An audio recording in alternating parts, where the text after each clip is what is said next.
Pernikahan yang tak diinginkan. Bab, tengah bersiap di kamar, menyelesaikan jilbabnya yang terbalut rapi. Pesan dari Din beberapa waktu lalu mengabarkan bahwa mereka akan pergi mencari cincin pernikahan sekaligus mengurus surat rekomendasi KUA untuk pernikahan di Mekah nanti. Selain itu, mereka juga harus melakukan pemotretan dengan latar biru sebagai salah satu syarat administrasi. Hari ini akan menjadi hari yang sibuk. Umi nggak ikut? Tanya Azarin saat keluar kamar, melihat ibunya sibuk mondar-mandir ke dapur dengan atasan mukena yang masih melekat di tubuhnya, dipadukan daster sederhana. Gak usah, jawab Herlina santai, senyumnya mengembang lembut. Dia melirik putrinya sekilas dan menuntunnya ke meja makan. Minum teh hangat dulu sebelum Din datang. Azarin menghela napas, merasa agak kecewa. Ya, Umi nggak mau ikut. Herlina tersenyum sambil mengecup kepala Azarin, membuat putrinya sedikit cemberut. Udah, pergi aja. Justru lebih seru kalau kalian ngurus semuanya berdua. Biar makin akrab sama calon suami, ucap Herlina menggoda, membuat Azarin mendengus kecil. Apaan sih, Umi? Protes Azarin, pipinya memerah malu. Herlina tertawa renyah melihat ekspresi anaknya. Pokoknya, kalian pergi berdua dulu. Hari ini, Umi juga ada rencana ketemu Pak Ustadz, terus mau ajak Bibi Siti buat jadi saksi pernikahanmu. Selain itu, Umi mau hubungi beberapa saudara sepupu yang kira-kira bisa dibawa ke Mekah nanti, ujar Herlina sambil mengusap kepala putrinya yang berjilbab besar. Azarin mengangguk kecil. Dia tahu, ibunya pasti sangat sibuk dengan persiapan pernikahan ini. Rencana pernikahan di luar negeri bukanlah hal sederhana. Umi juga mau adain pengajian kecil di rumah sebelum kita berangkat ke Mekah. Setidaknya, warga sekitar harus tahu kalau kamu akan menikah. Karena hakikat pernikahan dan perceraian itu harus diumumkan, lanjut Herlina, suaranya lembut tetapi penuh makna. Azarin tersenyum mendengar rencana ibunya. Dia mengusap lembut tangan Herlina yang memegang pundaknya. Baiklah, Umi. Tapi kayaknya nanti Umi pasti bakal pergi juga deh sama Mas Din buat ngurus visa, katanya sambil menggoda. Herlina terkekeh pelan. Iya. Nanti kalau Umi dibutuhkan, pasti Umi siap, jawabnya penuh kasih. Segelas teh hangat di tangan Azarin baru saja tandas ketika suara ketukan pintu terdengar, diiringi salam yang dilantunkan lembut dari luar. Herlina segera bangkit menuju ruang tamu, sementara Azarin cepat-cepat mengenakan cadarnya. Tadi dia sengaja melepasnya saat sarapan. Nak Din, masuk dulu, nak, ujar Herlina ramah saat membuka pintu, mendapati Din sudah berdiri dengan tampilan rapi, mengenakan kemeja putih dan dasi yang tertata sempurna. Din tersenyum sopan, melangkah masuk dengan tenang. Seperti biasa, dia menjulurkan tangan untuk menyalami Herlina, menunjukkan rasa hormatnya. Assalamualaikum, Umi, sapa Din. Kini sudah mulai mengubah sapaannya memanggil Herlina dengan sebutan itu. Herlina menjawab salamnya dan tersenyum hangat. Waalaikumsalam, Nak Din. Duduk dulu, ya. Biar Umi buatkan deh. 13. Din menggeleng pelan sambil tersenyum. Tidak usah repot, Umi. Kebetulan saya sudah sarapan di hotel tadi. Herlina mengangguk kecil, tidak memaksakan diri. Dia duduk di sofa, menemani Din sambil menunggu Azarin menyelesaikan persiapannya. Perbincangan ringan mengalir di antara mereka, menciptakan suasana nyaman di ruang tamu. Tak berselang lama, Azarin muncul dari balik pintu ruang tengah dengan cadar yang sudah terpasang rapi. Langkahnya tenang, dan tanpa banyak bicara, dia langsung duduk di samping ibunya. Pandangannya tertunduk. Sudah siap, kan? Jangan menunda waktu. Pergilah sekarang, Sudah jam 7:30, dan banyak yang mesti kalian urus hari ini, ujar Herlina sambil menatap keduanya bergantian. Din mengangguk, memahami pesan calon ibu mertuanya. Iya, Umi.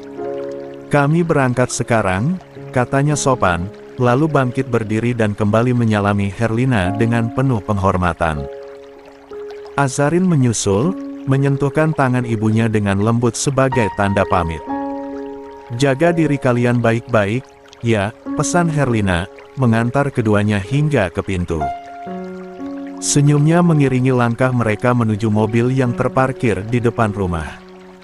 Seperti biasanya, Azarin memilih duduk di kursi belakang mobil Din, menjaga jarak sesuai adab yang diajarkan. Sementara itu, Din duduk di kursi pengemudi, mengarahkan pandangannya lurus ke jalan dengan penuh konsentrasi. Meski suasana di dalam mobil terasa hening, Din tak ingin membiarkan keheningan itu berubah menjadi canggung. Dia memutuskan untuk memulai percakapan. Kita langsung ke Goa dulu, ya. Setelah itu ke tempat foto untuk pemotretan, baru lanjut ke Jakarta untuk fitting baju dan cek cincin, kata Din, suaranya tenang, berusaha mencairkan suasana. Azarin mengangkat wajahnya sedikit, menatap Din sekilas melalui spion tengah.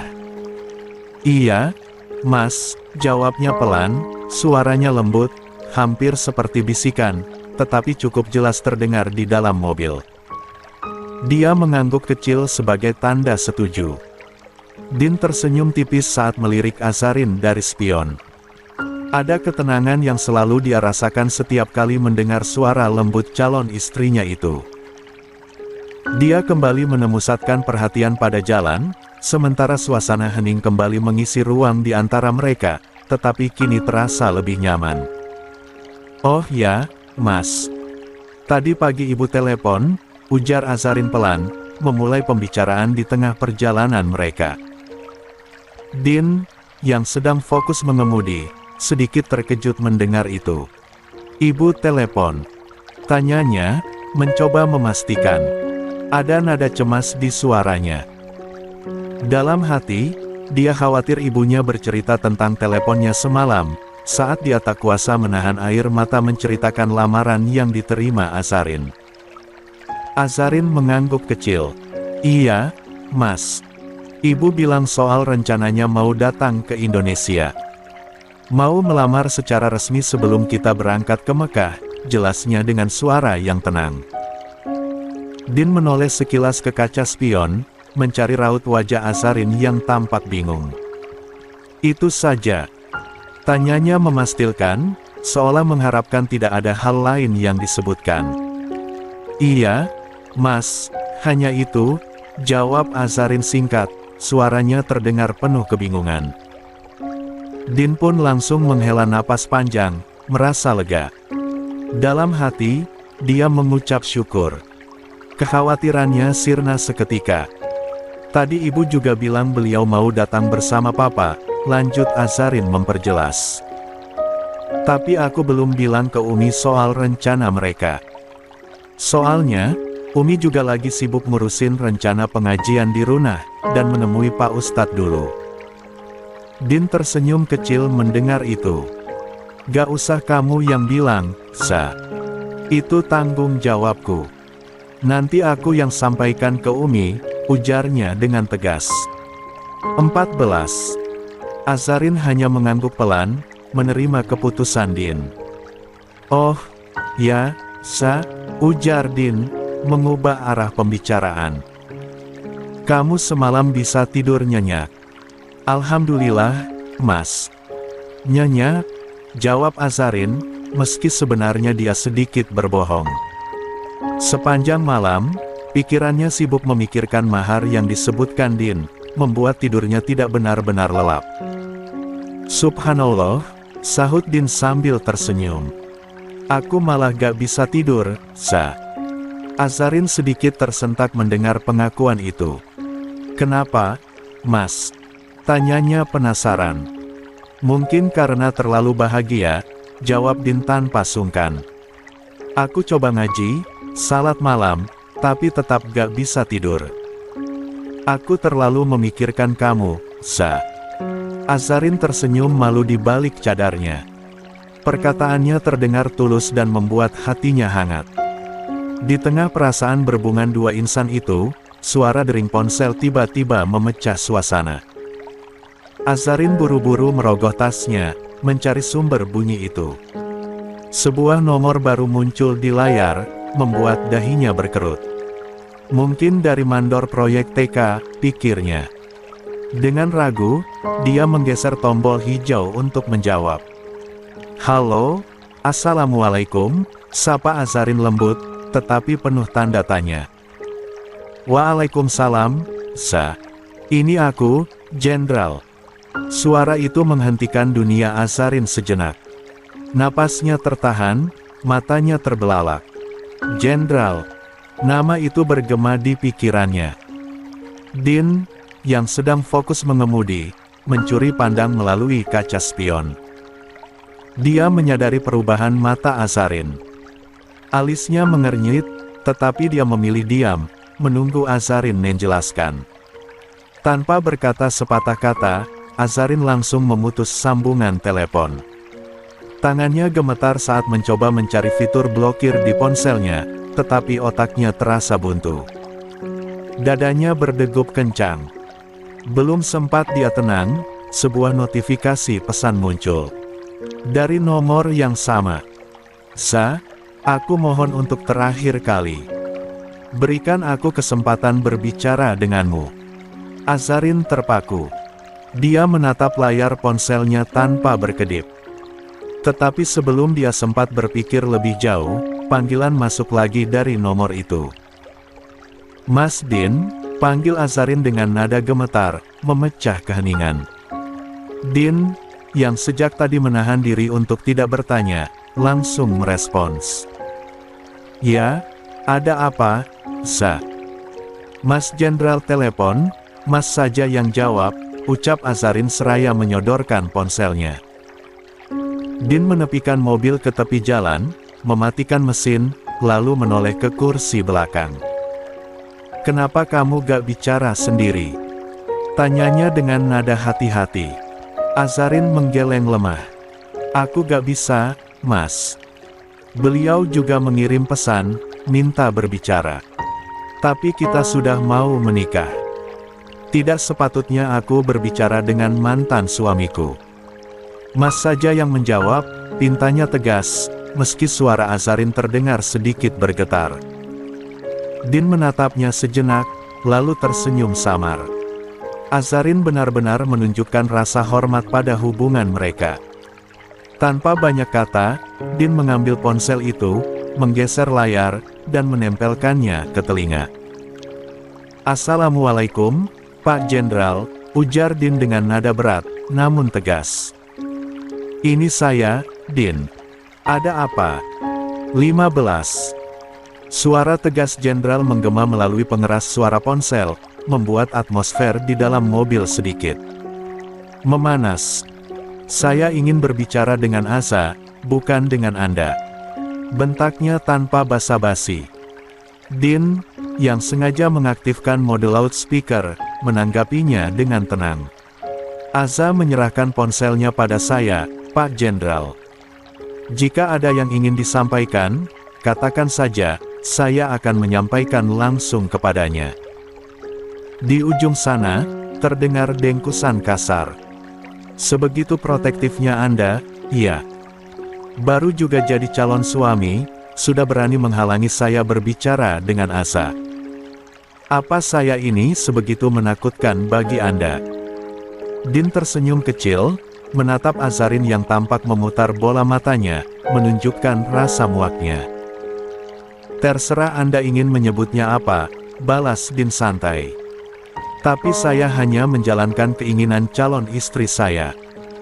Jika beliau merasa tidak nyaman, maka sebagai calon suaminya, sudah kewajiban saya untuk menjadi tamengnya. Tolong serahkan saja ponselnya ke Asa. Suara Jenderal kembali meninggi, jelas sekali nada geram di balik kalimatnya. Din tetap mempertahankan nada tenangnya. Tidak perlu, Pak Jenderal. Ponsel ini sudah diaktifkan loudspeakernya. Anda bisa berbicara, dan Aza pasti mendengar. Tapi, jika Anda berharap berbicara secara pribadi, itu tidak mungkin. Hening sejenak di ujung telepon. Namun, terdengar lagi dengkusan berat, disusul suara jenderal yang lebih lembut, bahkan nyaris memohon. Sa, aku tahu kamu mendengarku. Aku mohon, sekali saja, kita bertemu. Aku ingin bicara langsung denganmu. Aku benar-benar membutuhkan kesempatan ini, ucapnya dengan nada yang penuh keputusasaan. Azarin tetap diam, hanya menatap Din dengan ragu. Din yang menangkap pandangan itu mengangguk pelan, memberi isyarat bahwa dia mendukung keputusan Azarin. Azarin menarik napas panjang sebelum akhirnya bersuara. Datanglah ke kafe dekat alun-alun, jam 7 malam nanti. Tapi, Mas Din akan ikut menemani, ucapnya tegas. Kenapa harus ditemani, Sa? Aku bukan penjah. Menghindari fitnah, Mas, potong Azarin dingin. Kamu sendiri tahu, kita tinggal di daerah kecil. Semua orang tahu kamu adalah mantan suamiku, sekaligus suami kakakku. Aku tidak mau memulai atau mendengar gosip apapun lagi tentang kita. Jenderal terdiam sejenak sebelum akhirnya berkata pasrah, baiklah, Sa. Din langsung menutup pembicaraan. Saya tutup teleponnya ya, Pak Jenderal. Assalamualaikum. Tak ada jawaban di ujung telepon. Din memutus sambungan dan menyerahkan ponsel kembali pada Azarin. Tindakanku benar, kan, Mas? Tanya Azarin lirih sambil menunduk. Din mengangguk, senyum kecil terlukis di wajahnya. Tidak apa-apa, Sa. Temui dia, untuk terakhir kalinya sebagai mantan suami. Aku akan mendampingi. 16. Azarin menghela napas berat. Jujur saja, Mas, aku merasa ini berat. Din menatapnya serius. Kamu masih mencintainya? Bukan itu, jawab Azarin cepat, mengangkat wajahnya. Aku sudah lama mengubur perasaanku terhadapnya, meski tidak sepenuhnya hilang. Tapi, yang membuatku berat adalah menghadapi luka lama yang mungkin akan kembali terbuka. Din tetap tenang, mendengar penjelasannya dengan seksama. Mas, tolong temani aku, ya. Temani aku sebagai calon suamiku, bukan sebagai pengacara, pinta Azarin. Tulus. Din merasakan kehangatan luar biasa menyusup di hatinya. Dia tidak tahu apakah Azarin benar-benar mencintainya, tetapi wanita itu tahu cara menghormatinya sebagai calon suami. Baik, Sa. Aku akan selalu menemanimu, kemanapun, ucap Din mantap. Mobil kembali melaju menuju Kua, menyusuri jalanan yang semakin padat oleh aktivitas pagi. Di dalam mobil, suasana berubah hening. Azarin memilih menatap keluar jendela, memperhatikan kendaraan yang berlalu lalang, sementara pikirannya melayang entah kemana. Tak butuh waktu lama, mereka tiba di Kua. Din segera memarkir mobil di area yang disediakan, lalu keduanya turun dan memasuki gedung. Din langsung menuju meja administrasi untuk menyampaikan maksud kedatangan mereka. Petugas menyambut dengan ramah, meminta mereka menunggu sebentar karena dokumen pernikahan sedang dipersiapkan sebelum ditandatangani oleh kepala Kua. Azarin memilih duduk di bangku tunggu, sementara Din berdiri di sampingnya. Dia memperhatikan gelagat calon istrinya yang tampak sedikit murung, matanya menerawang seolah ada sesuatu yang mengganggu pikirannya. Sa, panggil Din pelan, memecah keheningan. Masih kepikiran soal jenderal, iya. Tebaknya, memperhatikan napas Azarin yang berat sejak tadi. Azarin menggeleng lemah, lalu tersenyum tipis. Gak, Mas. Aku cuma lagi mikir aja, rasanya kita baru mau memulai, tapi ujian sudah datang duluan. Din tersenyum mendengar jawaban itu, lalu duduk di samping Azarin. Dia menatap lembut calon istrinya sebelum membuka suara dengan nada bijak. "Sa, ujian sebelum pernikahan itu hal yang wajar," ujar Din. "Kamu tahu, Allah selalu menguji setiap hambanya yang sedang menuju kebaikan. Semakin dekat kita pada sesuatu yang baik, semakin besar pula ujian yang datang." Azarin mengalihkan pandangan, menatap Din dengan mata yang menyiratkan keingintahuan.